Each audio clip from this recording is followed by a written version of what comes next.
का समुद्र की गतियां यानी कि जो टाइड्स आते हैं हमारी सी वगैरह में, आज हम उनके बारे में डिस्कस करेंगे। तो चलिए शुरू करते हैं। जैसा कि हम सभी जानते हैं कि पृथ्वी पर लगभग 71% ही जल है और 29% हमारा जो लैंड के रूप में पाया जाता है, इसलिए इसको नीला ग्रह यानी कि ब्लू प्लेनेट भी कहते हैं, क्योंकि इस पर पानी की अधिकता ज्यादा है। पृथ्वी पर पाया जाने वाला जो पानी है उसका 97% जो है वो अधिक महासागरों में पाया जाता है। महासागरों के रूप में जल की प्रचुरता के कारण हमारी पृथ्वी एक अनोखी है। महासागरों का जो जल है विभिन्न प्रकार के जो सॉल्ट होते हैं उनकी उपस्थिति के कारण इतना खारा है कि वो मनुष्य के यूज के लिए नहीं आ सकता। सिर्फ तीन जो 3% जो हमारे जल का बहुत बड़ा भाग वो हमारे आइसबर्ग यानी जो बर्फ की परतें हिमनदों और भूमिगत जल के रूप में पाया जाता है। तो जो आप ये चार्ट देख रहे हैं, ये जो आप ये ब्लू वाला देख रहे हैं, ये आपका समुद्र का सॉल्टी वाटर है और ये 2% आपकी फ्रोजन वाटर जो ग्लेशियर और आइस बर्फ वगैरह जो होते हैं वो है। और जो ये 1% है, केवल ये 1% मात्र ही हमारे पीने के लिए ये अवेलेबल है हमारे अर्थ पर। तो इस प्रकार जल का बहुत कम मीठा भाग, इसको फ्रेश लेक भी कहते हैं, के रूप में पाया जाता है और मनुष्य के उपयोग में आता है। यही कारण है कि नीले ग्रह में रहने के बाद भी हम पानी की कमी का अनुभव करते हैं। जैसे कि आपने सुना होगा कि बहुत सारे हमारी जो सिटी है यहाँ पर, मेट्रो सिटी इंडिया के अंदर, वहां पर तो पानी की मतलब कह दिया है कि वहां पर पानी है ही नहीं। जैसे कि चेन्नई में बिल्कुल ये डिक्लेयर कर दिया है कि चेन्नई में बिल्कुल जो भूमिगत पानी है वो खत्म हो चुका है। ऐसे अभी दिल्ली के बारे में सुनने में आया था। तो जो है इतना पानी होने के बावजूद भी हमारे पृथ्वी पर पीने योग्य पानी बिल्कुल भी नहीं बचा है। तो जो आप ये देख रहे हैं ये आपके ओशियंस हैं वर्ल्ड के। ये आपका पैसिफिक ओशियन है, उसके बाद ये आपका अटलांटिक ओशियन है, ये इंडियन ओशियन है। इंडियन ओशियन इसका नाम हमारे देश भारत के नाम पर ही पड़ा है। जो आप ये मैप में देख रहे हैं ये आपका हमारा देश भारत है, इसी के नाम पर इसका नाम हिंद महासागर पड़ा है। गिरने पर गिरने पर गिरने पर गिरने पर गिरने पर गिरने पर गिरने पर गिरने पर गिरने पर गिरने पर गिरने पर गिरने पर गिरने पर गिरने पर गिरने पर गिरने पर गिरने पर गिरने पर गिरने पर वाले स्थान पर तालाब में क्या होता है कि लहरें उड़कर किनारे की ओर चली जाती हैं। ठीक इसी प्रकार जो महासागरों का जल है वो स्थिर न होकर सदैव गतिशील यानी डायनामिक फॉर्म में वो रहता है। महासागर जल की भांति गति ऊपर या नीचे या अगल बगल लगातार होती रहती है। यह गति कहीं तेज तो कहीं धीमी होती है। महासागरीय जल की इस गति को तरंग यानी कि वेव्स यानी कि ज्वार भाटा यानी जो टाइड्स कहते हैं, या सागरीय धारा या सुनामी के रूप में जाना जाता है। तो उसी में हम आगे शुरू करते हैं। जो समुद्र की लहरों में फर्स्ट आती है, जो फर्स्ट टाइप है वो हमारी तरंग को वेव्स भी कहते हैं। समुद्र में तरंगों का जन्म कई कारणों से होता है, परंतु इनमें पवन सबसे अधिक महत्वपूर्ण होती है। तरंगे समुद्र की सतह पर पवनों द्वारा जल को धकेल कर जाने की प्रक्रिया के कारण बनती है। यानी जब समुद्र में देख रहे हैं जब हाई टाइड चलती है, पवन चलती है, तो क्या करती है समुद्र के पानी को किनारे तक लेके आती है और यही आपकी तरंग बन जाती है। जल के सतह से टकराकर पवनें उसे विभिन्न स्थानों से उठा देती हैं, जिससे मोड़ों के रूप में जल ऊपर या नीचे होता है। इन्हें क्या कहते हैं? इन्हें ही तरंग कहते हैं, इनकी वेव्स कहते हैं। यानी कि जो आप ये देख रहे हैं समुद्र में क्या होता है, जब पवनें चलती हैं काफी फास्ट, तो वो क्या करती हैं समुद्र के पानी को ऐसे ऊपर नीचे वो कर देती हैं। तो जो यही आपकी क्या है, यही आपकी वेव्स है। मौसम की दशा और पवन की गति के अनुसार ये तरंगे उग्र यानी कि ऊंची भी हो सकती है। समुद्र की तूफानी तरंगे ऊंची और विनाशकारी होती है। भारत के पूर्वी तट पर चक्रवातों के साथ उठने वाली तरंगों से जनधन की भारी क्षति होती है। इसी कारण चक्रवात आने से पहले रेडियो, दूरदर्शन, पत्रों आदि के माध्यम से लोगों को सतर्क किया जाता है। जैसे कि हमने लास्ट लेक्चर में भी कवर किया था। तो ये भारत के पूर्वी तट है, पश्चिम बंगाल, उड़ीसा और तमिलनाडु वगैरह, आंध्र प्रदेश वगैरह, यहाँ पर चक्रवातों के कारण काफी जनधन की हानि होती है।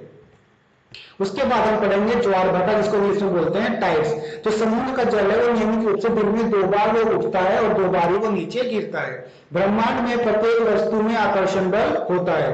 हम सभी जानते हैं कि ब्रह्मांड में क्या है, उसमें एक ग्रेविटी फोर्स होता है। उसी ग्रेविटी फोर्स के अकॉर्डिंगली सूर्य, पृथ्वी, चंद्रमा में भी आपसी आकर्षण के कारण ही ब्रह्मांड में वो समान स्थिति से टिके हुए हैं। सूर्य का आकर्षण बल चंद्रमा की अपेक्षा अधिक है। यानी कि सूर्य है जो उसका ग्रेविटी है वो उसकी मून की एज कंपेरिजन वो काफी है, क्योंकि तो सूर्य से हमारे क्या होते हैं सारे के सारे ग्रह वो जुड़े हुए हैं, क्योंकि जो उसका आकर्षण बल है वो काफी है। परंतु पृथ्वी के अत्यधिक निकट होने के कारण चंद्रमा के आकर्षण बल का प्रभाव पृथ्वी की सतह पर सूर्य की अपेक्षा अधिक होता है। कहने का मीन्स ये है कि जो पृथ्वी का जो ये सैटेलाइट है, ये मून, ये उसके काफी पास है, इस वजह से जो उसका आकर्षण बल है वो सूर्य की अपेक्षा अधिक होता है। सूर्य तथा चंद्रमा की आकर्षण शक्तियों के कारण सागरीय जल के ऊपर उठकर आगे बढ़ने को तो कहते हैं ज्वार, और जो सागर जल के नीचे गिरकर सागर की ओर पीछे लौटने को कहते हैं भाटा। जैसे कि आप ये देखिए, ये आपका सी हो गया और ये आपके हो गए ये लैंड। तो क्या हुआ, जब वो दिन में 2 बार वो ऐसे उठा और ऐसे उठकर ऊपर की तरफ को चला तो वो होगी ऐसे उठ कर आया, वो तो वो हो गया आपका ज्वार। और जब पानी ऐसे आता है तो वापस भी जाता है, तो वापस जाना कहलाता है आपका भाटा।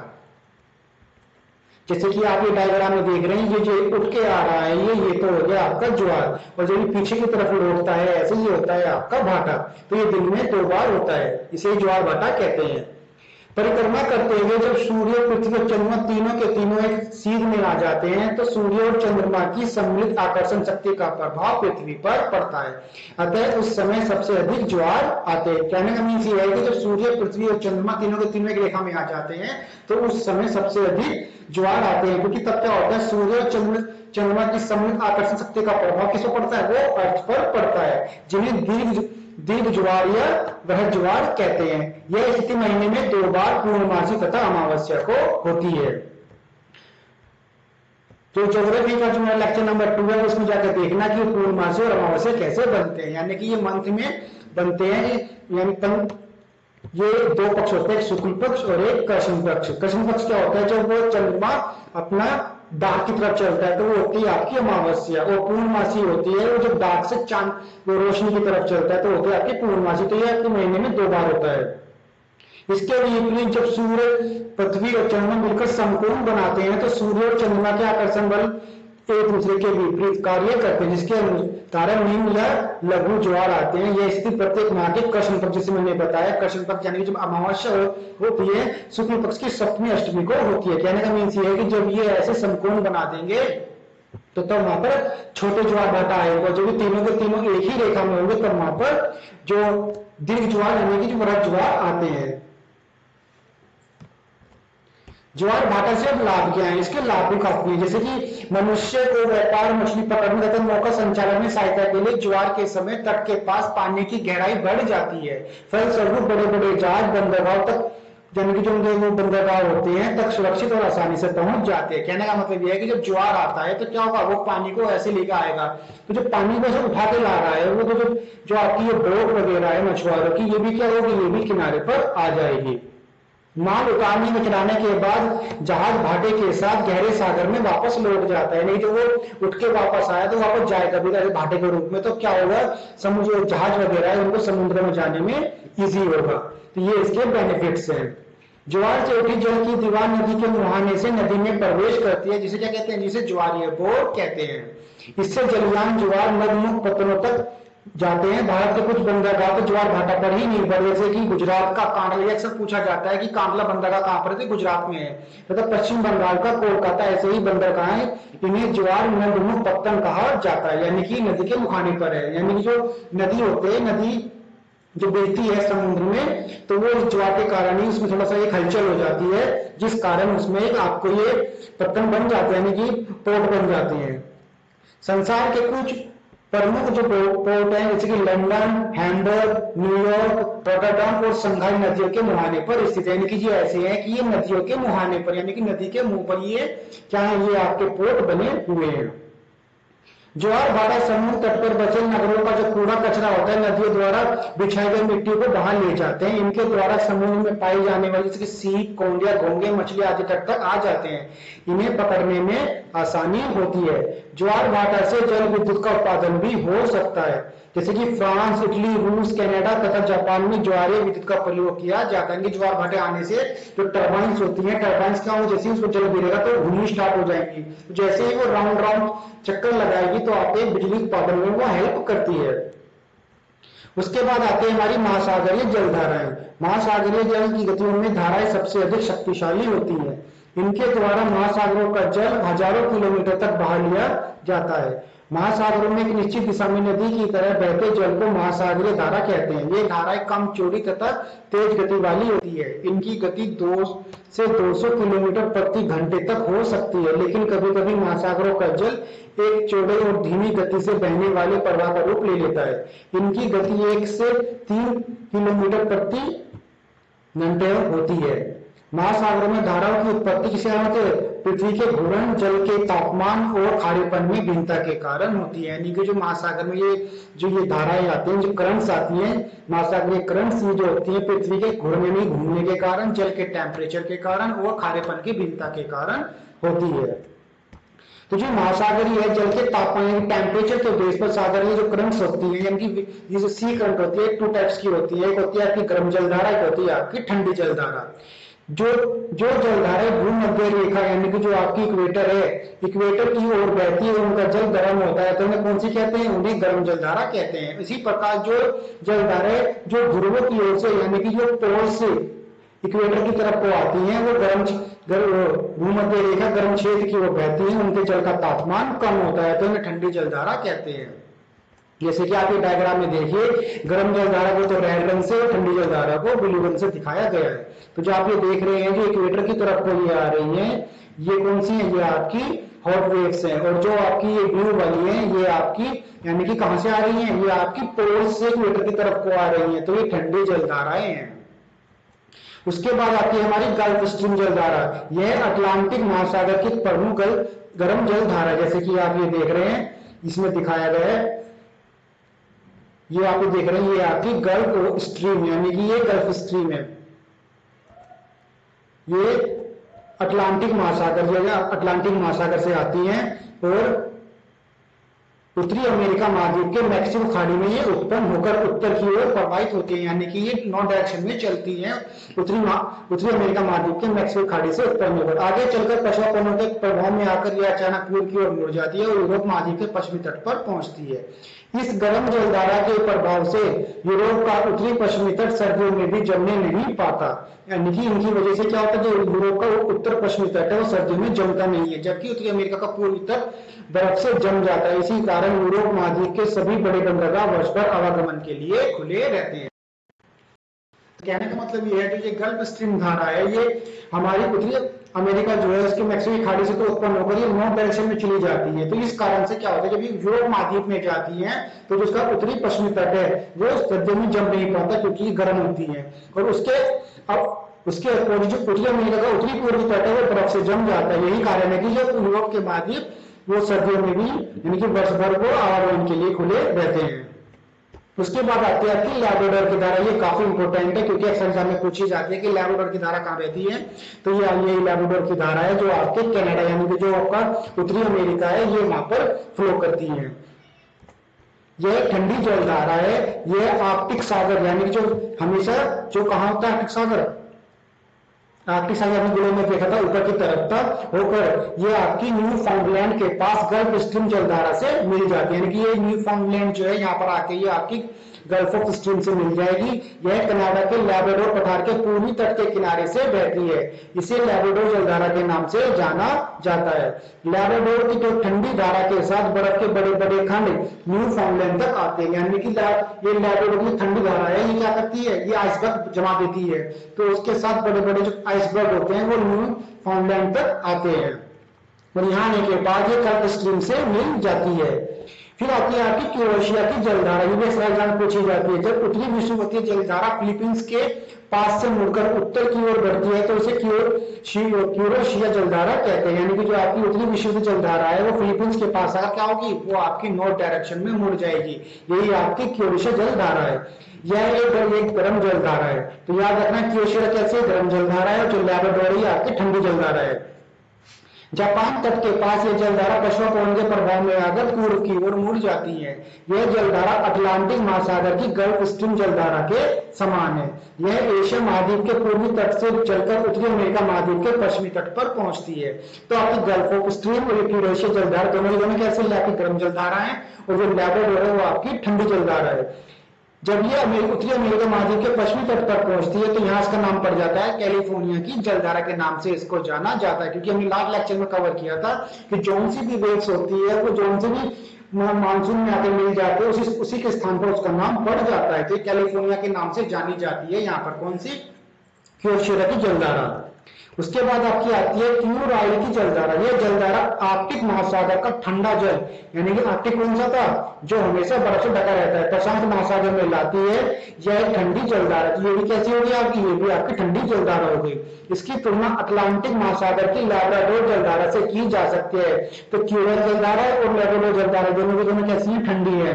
और क्यूरेशिया और आपकी गल्फ ऑफ स्टील दोनों की दोनों गर्म जलधारा है, जो जलयानों के लिए कैसी है, ये जलयानों के लिए हानिकारक है। क्योंकि जब ये क्योशिरा की गर्म जलधारा से, यानी कि जो गर्म जलधारा है क्योशिरा से जब ये, तो क्या होगा, तो वहां पर कोहरा पड़ता है, यानी कि ठंडी और गर्म जलवायु आपस में मिली, उन्होंने क्या बना दिया, उन्होंने वाष्प बना दी, तो क्या हुआ, वो कोहरे के रूप में चलने लगा, जो जलयानों के लिए हानिकारक होता है। गर्म और ठंडी जलवायु जलधाराओं के मिलने से यहाँ समुद्री घासें मिलती हैं, जिसे मछलियां खाती हैं। इसी कारण से यह क्षेत्र मत्स्य उद्योग के लिए विश्व विख्यात है। जलधाराओं का तटीय क्षेत्र पर प्रभाव, यानी कि जो उनके तट क्षेत्र होते हैं, जो उनकी ये कोस्ट लाइन वगैरह होती है, उन पर क्या प्रभाव पड़ते हैं। समुद्री जलधाराओं का प्रभाव सबसे अधिक जो कि कोस्ट पार्ट्स होते हैं वहां पर पड़ता है। ये जिन तटीय भागों से होकर बहती हैं, अपने स्वभाव यानी गर्म और ठंडी के अनुसार वहां के मौसम और जलवायु को प्रभावित करती है। इसके विपरीत ठंडी जलधाराएं वर्षा रोकती है, जिससे वहां मरुस्थलीय दशाएं पाई जाती हैं। गर्म जलधाराओं के प्रभाव के कारण ठंडे स्थानों के बंदरगाह साल भर खुले रहते हैं। कहने का मतलब यह है कि गर्म जलधारा ठंडे स्थानों पर जाएंगे तो वहां पर क्या होगा, वो बर्फ में जमेगी, वहां पर पानी जमेगा नहीं, तो इसलिए जो वहां के बंदरगाह हमें साल भर के लिए खुले रहते हैं। जैसे कि यूरोप महाद्वीप के उत्तर पश्चिमी तट के बंदरगाह वर्ष भर खुले रहते हैं। गर्म तथा ठंडी जलधारा के मिलने के स्थान पर कोहरा पड़ता है, जिससे जलयानों की क्षति पहुंचती है। लेकिन मछलियों के लिए यहाँ जलधाराओं का यह मिलन आदर्श स्थिति पैदा करता है, क्योंकि यहाँ पर एक ये प्लैंकटन नामक घास उत्पन्न होती है, जो मछलियां इसको खाती हैं। मछलियों का ये भोजन है। ऐसे भागों में संसार के प्रसिद्ध मत्स्य केंद्र पाए जाते हैं। ठंडी जलधारा में बड़े बड़े हिमखंड भी बहते रहते हैं, जिनसे टकराने पर जलयान क्षतिग्रस्त हो जाते हैं। जैसे कि आप ये आइसबर्ग देख रहे हैं। आपने एक मूवी देखी होगी, फेमस मूवी टाइटैनिक। टाइटैनिक में क्या होता है, जो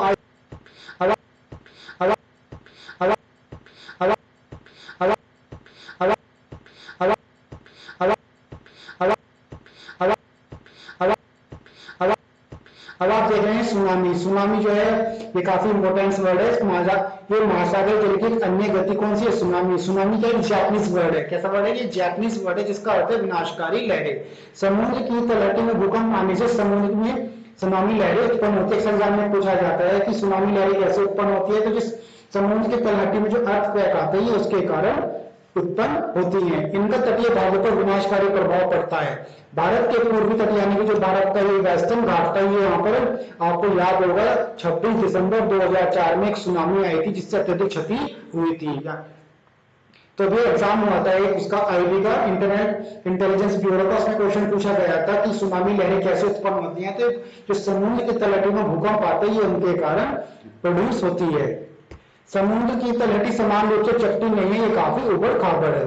समुद्र के अंदर संसार के अधिकतम लंबाई वाले पर्वत, अधिकतम गहराई वाली खाइयां तथा विशाल मैदान पाए जाते हैं।